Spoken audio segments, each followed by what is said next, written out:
sharing my top B2B takeaways from HubSpot's inbound conference. The first one was from an ABM session.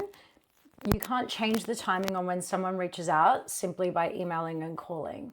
Honestly, this is nothing groundbreaking, new, or novel in the world of B2B, but I love the simplicity in the statement. I think it immediately cuts to the reality of the B2B buying cycle and that you can't force it. And by extension, also highlights the role that B2B marketing needs to play given this reality.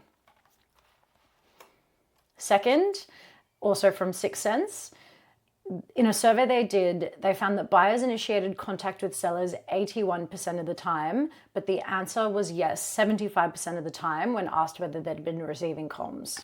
Once again, building on that point earlier around the buyer being in ultimate control of the reach out and the sale, I think there's also an interesting nugget here around the perceived perception. So even if you'd been receiving marketing comms for years, the idea that a prospect would think that they were in control of the reach out and the first touch point, I think was a really interesting nugget.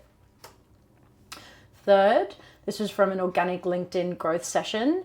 82% of people are more likely to trust a company whose executives are active on social media. We know people buy from people, but to have the data and this stat to back it up, I thought was great. Fourth, buyers, also from Sixth Sense, said they had prior experience with at least one of the companies that evaluated for a purchase 95% of the time, which is huge. That means in nearly 100% of cases, they had contact with the company. So highlighting the importance of relationships, of referrals, and also of remaining top of mind with past contacts. Fifth one, marketing sourced attribution is actively disinformation. I loved this. Obviously, we use reporting metrics to the best of our ability to try and understand where prospects, leads, new business is coming from. But I think outside of directly asking the question, how did you find us? How did you hear about us? And even knowing that is then a faulty metric. Just the idea that you would make decisions based on one touch point alone or a marketing platform solely is, doing the wrong thing by everyone involved. The sixth, the long game just got longer, and in the context of buyer journeys, but specifically in the context of AI as well. So it's not new that buyer journeys have been getting more messy, convoluted, and fractured on both the B2B and B2C side as technology has evolved, as choices evolved. But AI has added yet another layer of complexity into the mix and yet another tool at people's disposal to move through their ultimate buying journey. So there were multiple sessions that really just hammered the point that if it was confusing before, it's even more confusing now just to be able to have a handle on that overall buyer journey. This was also front and center in multiple sessions I sat in on, video on LinkedIn, hence this video and myself practicing what I preach. Video was put forward as still one of the key growth levers across all media platforms, but definitely on LinkedIn. In a world of shitty AI content that can be popped out in 30 seconds, video and having people's faces connected to things is still a way for content to cut through. It's still a way that people can see the effort and intention that's gone into producing a piece of information and sharing perspective.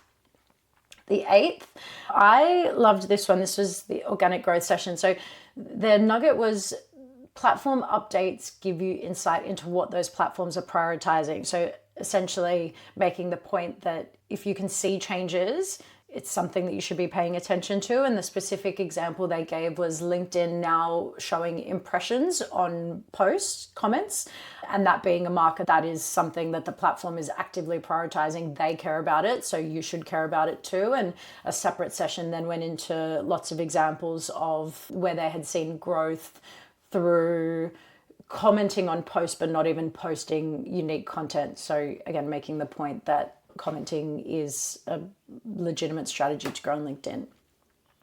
This from a B2B LinkedIn Institute session. They had information that showed of a study they did, a total of only 19% of people could correctly attribute an ad they'd seen to the correct brand. So in the first instance, only half of the people they'd surveyed were able to remember seeing the ad at all.